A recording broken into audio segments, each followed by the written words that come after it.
that news made no difference. As an actuary, you will know two things about us. Number one, probably you should avoid us at parties because we will tell you, based on what we study, when, how, and why you'll die. You study mortality.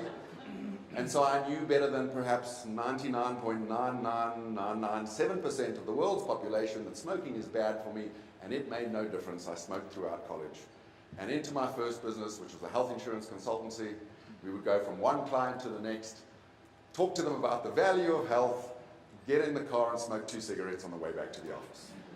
The inauthenticity of that was not lost on me, but it made no difference because I had an extraordinarily empowering story. See, I didn't have a smoking habit. I was just a social smoker with an incredibly social life. And that kind of story empowers us to continue doing what we've always done. By a show of hands, how many of you have a habit that's been around for a while, that you've been trying to quit or create for some time? And the human experience is that our habits are hard to create and hard to quit. Knowledge doesn't seem to make the difference. Maya Angelou said, do your best until you know better. And when you know better, you'll do better. Oh, I wish Maya was right. Because knowing better makes absolutely no difference to how we act. When I was 25 years old, my mom was diagnosed with pancreatic cancer. It's a disease that kills people very quickly, and within 6 months, I was sitting by her side the night before she died. I'm eternally grateful that I got to tell her, Mom, I love you, and she back to me. But in that last conversation, she said, Andrew, one of the things I hope for you is that you will quit smoking. Now you can imagine how I responded to that. The person that I loved more than anyone in the world was asking me to quit tobacco, and I said, Mom, I promise you, I will never smoke again. Now, I don't know how your family mourns the passing of a loved one. In my family, because there's 8 kids and grandkids and cousins, we all come together, and then we cry together, and then we drink. And at about 11 o'clock on the night of her funeral, my elder sister Bev said, want a cigarette? I took it, I smoked it, and a second, and a third, before I remembered my promise. And I was sick to my stomach. The motivation to deliver on a promise to the person I cared about more than anyone in the world was making no difference. And it was that day that I started to ask this question, why do adult human beings, or at least this one, who should know better, not act better? Why is it so hard for us to create these new habits? And that was the genesis of what's become our behavioral research applied technology laboratory, which we named in honor of my behavior, which is being an adult that should know better and acting like a 2-year-old brat, doing differently. But it has a very serious research agenda. We ask this question, which habits really matter to human performance in life and at work?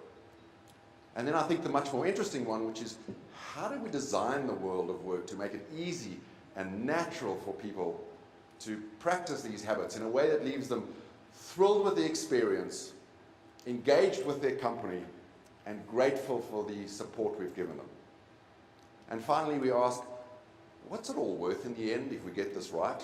What's the ROI, the bottom line, of the value of habits to companies and to human beings and to the world at large? And it's based on all of that research that I have 3 objectives to share with you today. The first is our view that culture really matters, and Drucker said it best, culture eats strategy for breakfast, but that culture is nothing more or less than the sum of the habits of the people that work in our company.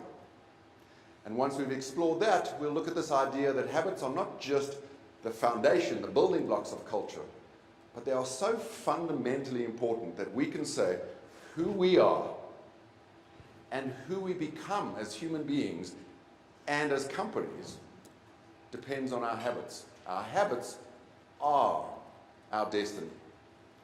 And last but not least, we'll talk about a formula for creating habits that you can use for yourself, for your kids, for your employees, to create any habits in any human being, good or bad.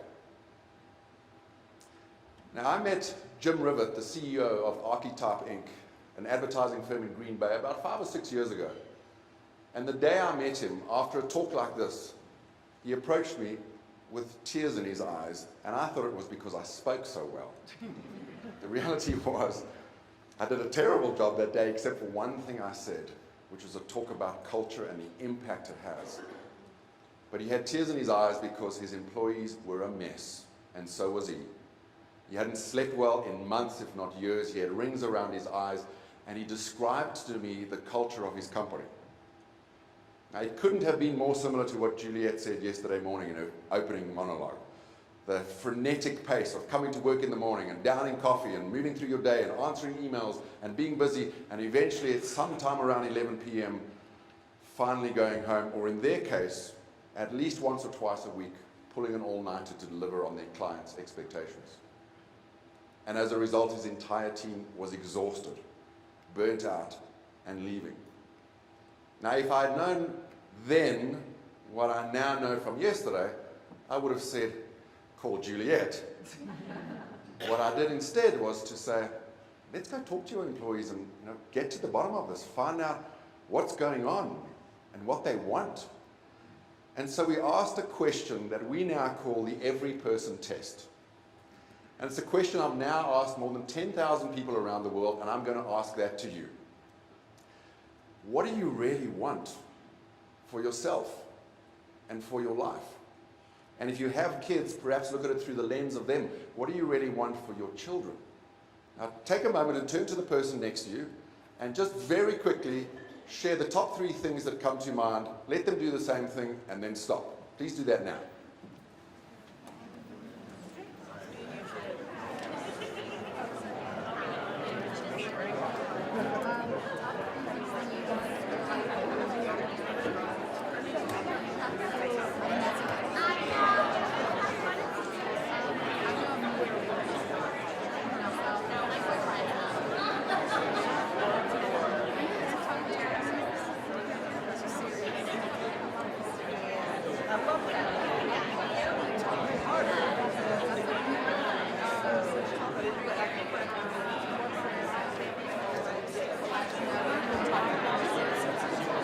Just 3 things, please. Wrap it up. 3.